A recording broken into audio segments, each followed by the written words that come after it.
वजन की बेड़ियाँ। 72 घंटे सुनकर उमा जी की आंखों से आंसू बंद होने का नाम ही नहीं ले रहा था और रिया अंदर ही अंदर घुट रही थी। इन दोनों को देखकर सुरेंद्र जी और बेचैन होते जाते। इस 72 घंटों को काटना सभी के लिए काफ़ी कठिन था। ना कोई ठीक से खा रहा था, ना ही आराम। उमा जी और रिया जी वहीं अस्पताल के मंदिर में बैठकर भगवान के सामने अपनी अर्जी लगा रही थी। खैर, किसी तरह 72 घंटे बीते और उन दोनों की तपस्या का फल मिला। रात के 10 बजे आयुष को होश आता है। सुरेंद्र जी और उमा जी भागकर आयुष से मिलने आईसीयू में जाते हैं और उन दोनों के पीछे पीछे रिया भी अपने गंभीर कदमों से दाखिल होती है। माँ और पापा को देखकर आयुष की आंखें बरबस सी बरस जाते हैं और जैसे ही उनकी नज़र माँ के पीछे खड़ी रिया पर पड़ती है, उसकी नाराज़गी और नफरत भरी निगाहें उसे कटघरे में खड़ा कर देती हैं। जो भावनाओं और संवेदनाओं को पढ़ना अच्छी तरह से जानती थी, क्योंकि किस्मत ने उसे यही तो आज तक दिया था, इसलिए वो आईसीयू से बाहर निकल जाती है और भगवान के सामने जाकर फूट फूट कर रोने लगती है। फिर आते जाते लोगों को देखकर खुद को संभालती है और अपनी किस्मत की इस लड़ाई को लड़ने के लिए अपनी कमर कस लेती है। उसे पता था कि आयुष उसे अपने आसपास भी भटकने नहीं देगा, चाहे उसके हालात कुछ भी हो। पर रिया भी दृढ़ निश्चय से भरी युवती थी। वो भी अपने कर्म से पीछे हटने वालों में से नहीं थी और अपने पत्नी धर्म निभाने में कोई कसर छोड़ना नहीं चाहती है।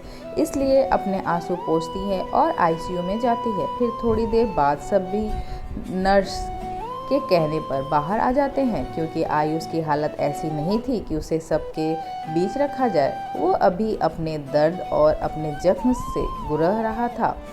वो पूरी तरह से घायल था और फिलहाल सिर्फ होश में आया था, ठीक नहीं हुआ था। खैर, उमा जी और सुरेंद्र जी को बस इस बात की खुशी थी कि उनका बेटा उनकी आंखों के सामने था। हाँ, तकलीफों से जूझ रहा था, पर सही सलामत था। इसी बात के लिए दोनों पति पत्नी भगवान को धन्यवाद देते थे कि तभी नर्स आकर कहती है, सुरेंद्र जी, आप सभी को डॉक्टर खन्ना ने अपने कैबिन में बुलाया है। नर्स की बात सुनकर तुरंत सुरेंद्र जी, उमा जी और रिया डॉक्टर खन्ना के कैबिन में जाते हैं, जहां डॉक्टर खन्ना बैठे हुए थे और आयुष का रिपोर्ट चेक कर रहे थे। जी आइए बैठिए, कहते हुए डॉक्टर खन्ना अपनी बात आगे बढ़ाते हैं। देखिए, मैं आप लोगों को कोई भ्रम में नहीं रखना चाहता, इसलिए यहाँ बुलाया है। फिर डॉक्टर खन्ना आयुष का एमआरआई और एक्सरे रिपोर्ट देखते हुए कहते हैं, एक्सीडेंट इतना भयानक था कि आयुष की रीढ़ की हड्डी डैमेज हो गई है। शायद वो फिर कभी खड़ा ना हो पाए। सिर से भी काफ़ी चोट आई है, पर अभी खतरे से बाहर है। एक हाथ और एक पैर में फ्रैक्चर हुआ है, तो उसे भी ठीक होने में अभी समय लगेगा। उसके कुछ ऑपरेशन भी किए गए हैं रीढ़ की हड्डी ठीक होने के लिए, पर पूरी तरह से कामयाब हुए या नहीं, ये कुछ दिनों बाद ही पता चलेगा, जब वो उठ कर बैठ पाएगा। ऐसे केस में कई बार ऐसा देखा गया है कि पेशेंट या तो आजीवन बेड पर ही रहता है या फिर ऊपर वाले की कुछ कृपा होती है तो वो अपनी नॉर्मल ज़िंदगी में लौट आता है। पर मैं पूरी कोशिश करूँगा कि आयुष पूरी तरह से ठीक हो जाए और अपनी ज़िंदगी जैसे वो जीता आया है वैसे ही जिए। डॉक्टर खन्ना की बातों से सभी के चेहरे पर गंभीरता की लकीर दिखने लगती है, पर कर भी क्या सकते थे सिवाय भगवान से प्रार्थना करने के। खैर, दिन यूं ही इंतजार में बीत रहे थे। एक दिन आयुष पूरी तरह ठीक होकर घर वापस आ जाएगा और आखिरकार वो दिन आ भी गया। 1 महीना अस्पताल में रहने के बाद डॉक्टर खन्ना ने उसे घर ले जाने की इजाज़त दे दी। आयुष घर तो आ गया था, पर वो रिया से दूर रहना चाहता था, पर यह संभव नहीं था, क्योंकि किसी न किसी को 24 घंटे आयुष के पास रहना था उसकी देखभाल के लिए, क्योंकि वो अभी भी उठकर चलने फिरने की स्थिति में नहीं था। और ऐसे में एक रिया ही थी जो आयुष की देखभाल अच्छे से कर सके। आयुष की जिद और वर्तमान स्थिति को देखते हुए उमा जी दिल पर पत्थर रख के अपने बेटे की बात मान लेती हैं और रिया को उससे दूर रहने की हिदायत देती हैं।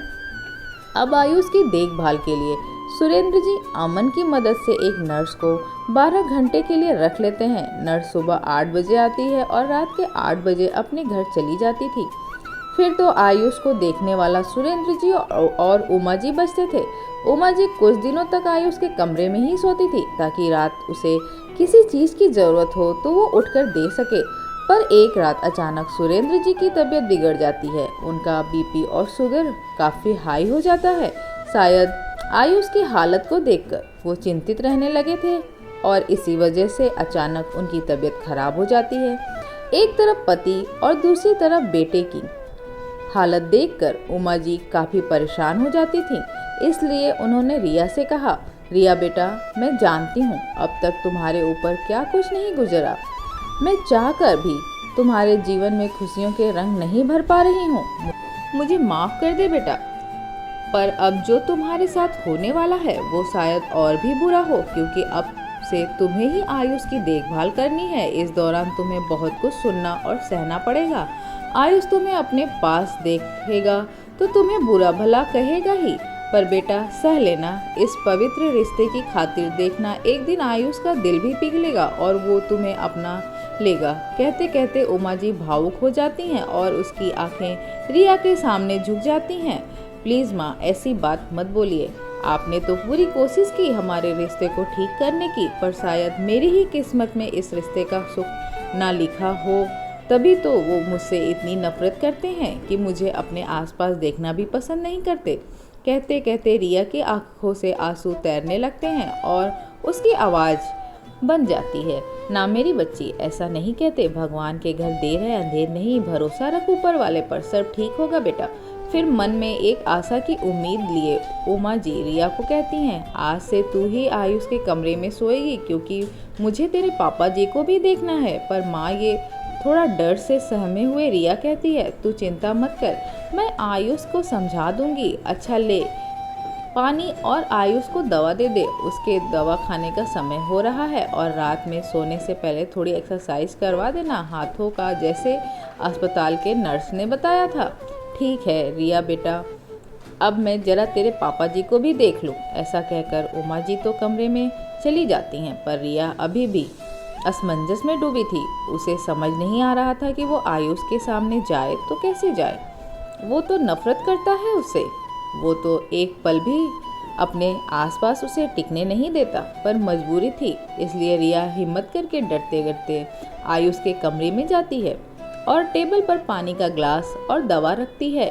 जैसे ही सामान रखने की आवाज़ आती है, वैसे ही आयुष आवाज़ देता है, माँ, कब से मैं तुम्हारा इंतज़ार कर रहा हूँ। देखिए मेरे पैरों में कब से खुजली हो रही है और मैं आपका नालायक बेटा उठकर अपने काम भी नहीं कर पा रहा हूँ।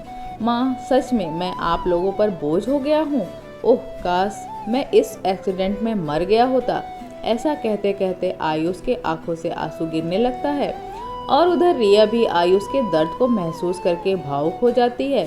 पर उसकी इतनी हिम्मत नहीं थी कि वो जाकर आयुष के आंखों से छलके आंसू को पोंछ सके और उसके दर्द की हमसफर बन सके।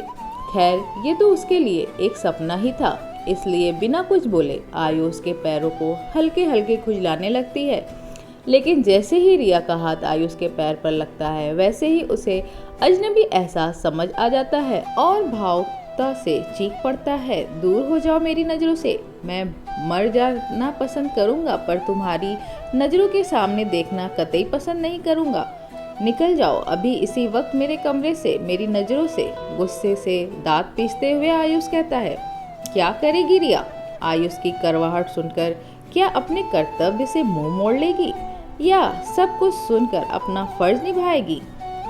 आगे की कहानी सुनने के लिए चैनल को सब्सक्राइब करें, बेल आइकॉन को क्लिक करें और नोटिफिकेशन को ऑन रखें। धन्यवाद।